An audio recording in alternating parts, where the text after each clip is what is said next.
Frères et sœurs dans le Seigneur, nous allons lire la parole de Dieu ce dimanche 23 dans l'Évangile selon la présentation particulière à Luc, le chapitre 2, les versets 1 à 7. L'Évangile selon la présentation particulière à Luc, le chapitre 2, les versets 1 à 7.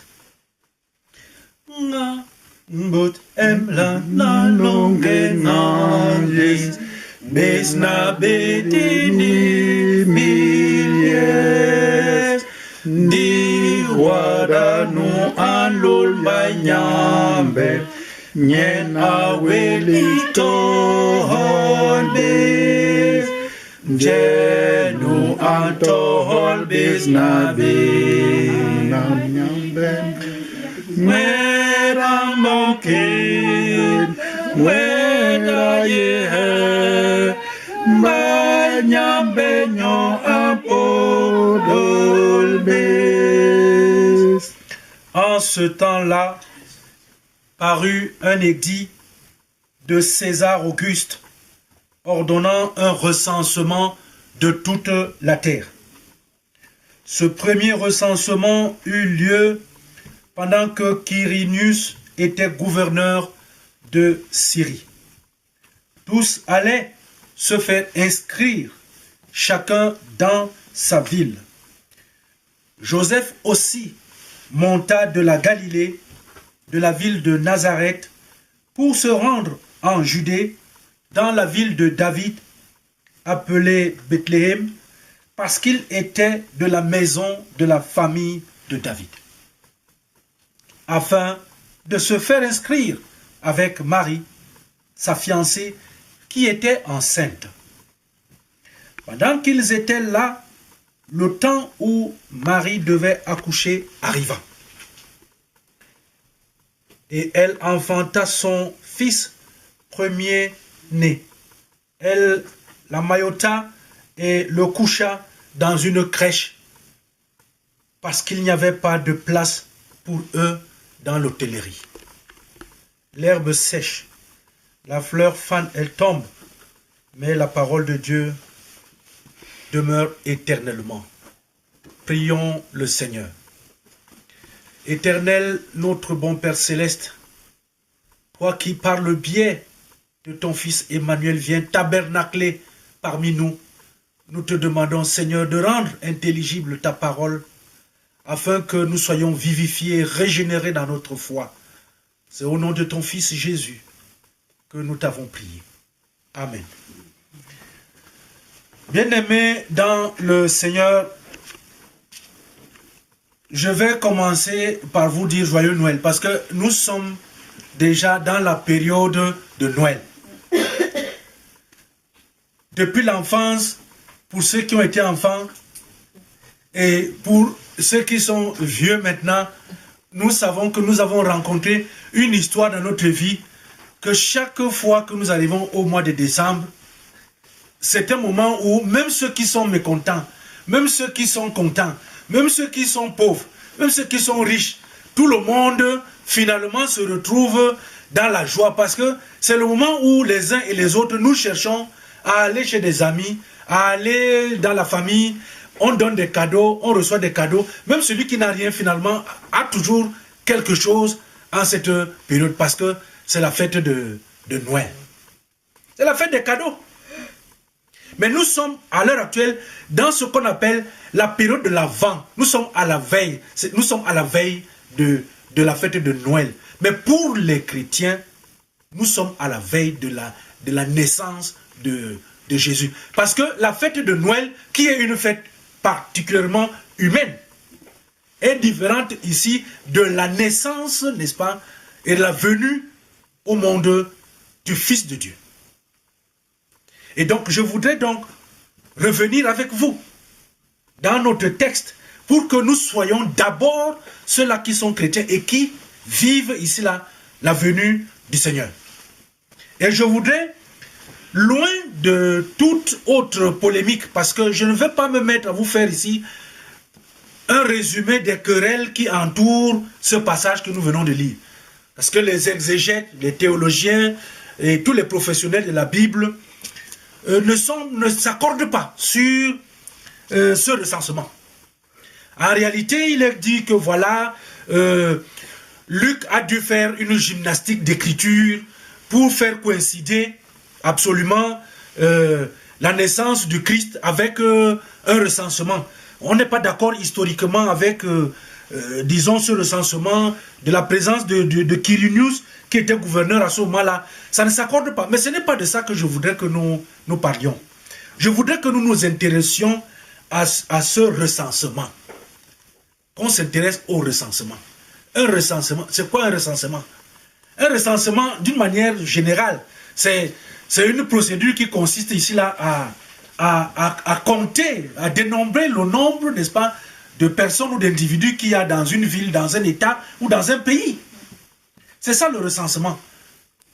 Plus encore, on peut parler de recensement, par exemple, dans une société où on parle ici d'inventaire, parce que c'est aussi le mot qui est le cousin de recensement. Hein, donc dénombrer, faire l'inventaire. Bref, le recensement, c'est se faire recenser.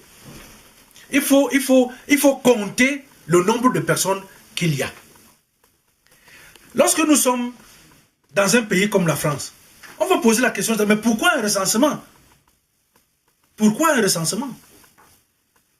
Parce qu'il est bien précisé que pour toute personne en France, par exemple, qui est française, dès l'âge de 16 ans jusqu'à 16 ans, 3 mois, c'est-à-dire qu'il y a une période de vote, il faut aller se faire inscrire sur, se faire recenser, n'est-ce pas, dans la mairie de son domicile, éventuellement. Et puis, plus loin, même si on est dans l'impossibilité, il est toujours conseillé que les parents ou bien les tuteurs, les représentants légaux, peuvent aller poser cet acte.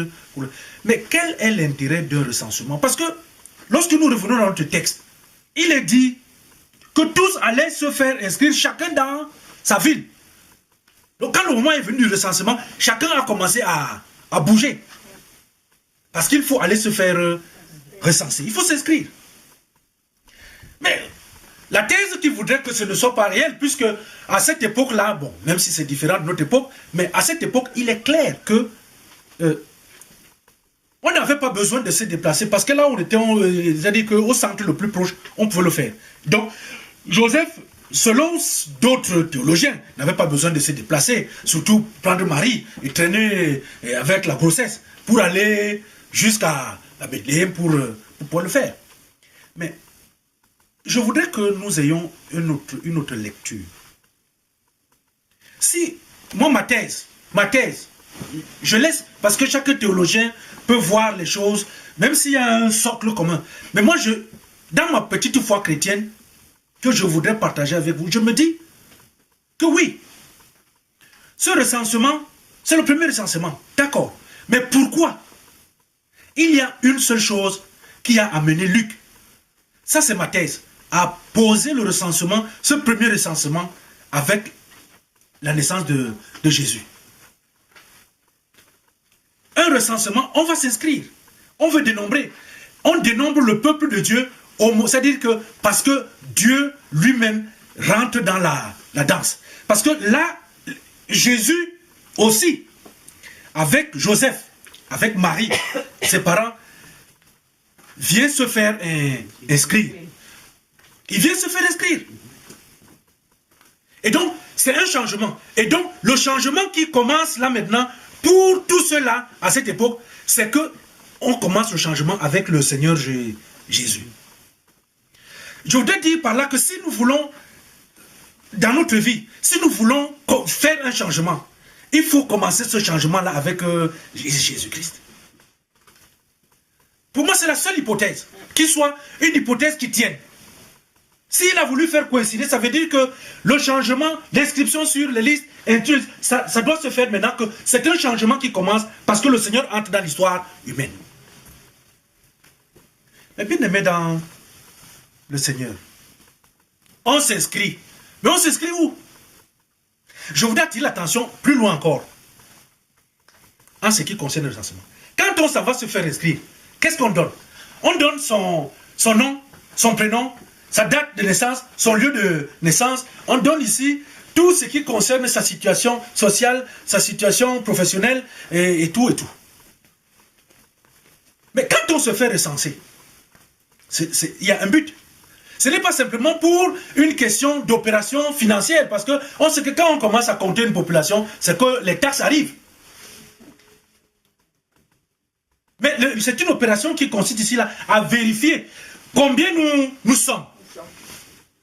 Combien sommes-nous? Et après, qui sommes-nous?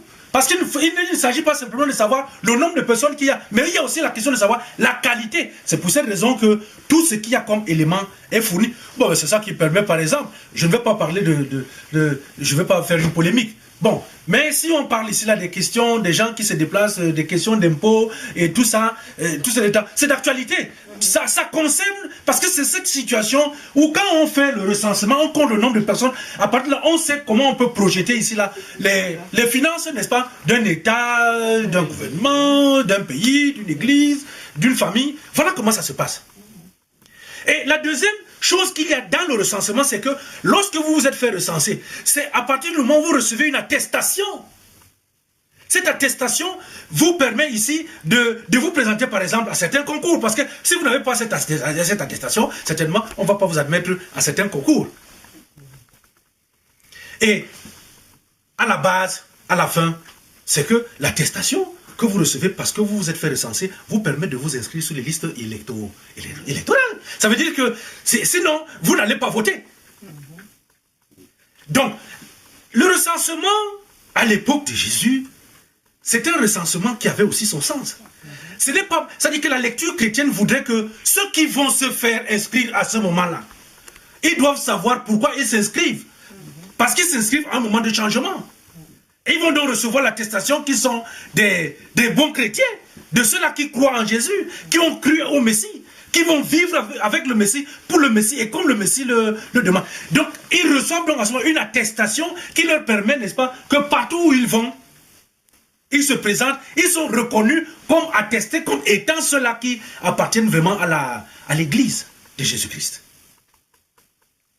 Je voudrais attirer l'attention sur une question aujourd'hui. C'est que voici le moment du recensement. Où t'inscris-tu? Parce que nous sommes encore à ce moment de recensement. Toujours qui revient. Chaque année, ce moment-là revient. Mais tu t'inscris où? Parce qu'il y en a qui, à l'époque, se sont inscrits dans les hôtels. Parce qu'ils sont arrivés avec... Bon, Joseph arrive, mais finalement, lui, avec Marie, destination, l'étable. Il ne s'agit plus simplement maintenant de s'inscrire, mais de savoir où s'inscrire. Parce que chacun allait dans sa ville. Mais il y a des villes, mais aujourd'hui, avec le Christ, avec le Seigneur, il y a une ville qui est spirituelle. C'est la Jérusalem céleste qui commence avec l'entrée de Jésus dans l'histoire. Ce n'est plus simplement la Jérusalem terrestre. Cette Jérusalem, elle commence. Et quand on veut donc s'inscrire, on s'inscrit où? Parce que nous pouvons nous inscrire partout. Mais si nous ne sommes pas inscrits là, au bon endroit, nous sommes perdants. Nous n'allons pas, quand on va faire le vote là-bas au ciel, nous on ne peut pas voter. Parce qu'il ne sera pas attesté que nous soyons inscrits au bon endroit. Bien-aimés dans le Seigneur, la vie que nous menons aujourd'hui nous interpelle, n'est-ce pas, à faire savoir qui nous sommes. À faire savoir qui nous sommes. Le plus souvent dans notre église, tout à l'heure j'écoutais la prière de l'ancien d'église Paul Yébel qui parlait ici là des joutes, n'est-ce pas, électorales au niveau de l'église, avec ici la considération pour les gens qui recherchent ici là, c'est la conquête éternelle du pouvoir. Oui. Mais pour être accepté dans l'église ou dans toute institution, il faut qu'il soit attesté que vous êtes membre de cette institution. C'est même comme à l'EPC. Parce qu'aujourd'hui, c'est très facile où, dans des couloirs, les gens s'inscrivent dans des églises aujourd'hui, de tout genre. Mais si c'est l'EPC, il faut que vous devez avoir l'attestation que vous êtes inscrit vraiment à l'EPC. pour que cela soit valable, que même si c'est à l'Assemblée, même si c'est au synode, même si c'est au consistoire, même en paroisse, même dans la mission, vous devez être attesté comme une personne qui est effectivement inscrite au bon endroit. Voici le moment du recensement. Et où t'inscris-tu? C'est la question que je pose aujourd'hui. Je propose, bien-aimé dans le Seigneur. Vous voyez, je ne m'occupe pas de la naissance de Jésus. Je ne vais pas parler de Jésus traditionnellement comme il était né à l'étable et tout. Mais parce que déjà c'est un message. Nous voulons que chacun comprenne aujourd'hui que nous devons nous inscrire, n'est-ce pas, à la ville de l'humilité. Parce que Jésus a choisi l'humilité. Aujourd'hui, il y a trop d'orgueilleux qui circulent. Que ce soit dans la société, que ce soit dans les familles, que ce soit à l'église, les gens sont devenus excessivement orgueilleux. Si le Seigneur avait estimé que c'est dans un hôtel qu'il doit naître, il serait né dans un hôtel. C'est-à-dire qu'avec toute la prestance, avec toute l'élégance, toute la beauté, toute la magnificence. Mais seulement je ne suis pas sûr que les gens qui dormaient à l'hôtel à cette époque-là ont reçu de l'encens et de la myrrhe et de l'or comme le Seigneur Jésus, lui, l'a reçu cela à l'étable. Parce que là-bas, à l'étable, là où il y a l'humilité, c'est là qu'il y a le bonheur. C'est là qu'il y a tout. Appelons-nous les uns les autres à être humbles au quotidien. Inscrivons-nous, voici le moment de recensement, inscrivons-nous au moment où Jésus vient. Inscrivons-nous dans sa ville. Inscrivons-nous à la suite de Jésus-Christ. Soyons humbles. C'est ainsi que rejaillira alors sur nous à ce moment-là tous les bienfaits de notre Seigneur. Que le Seigneur lui-même bénisse en nous cette parole.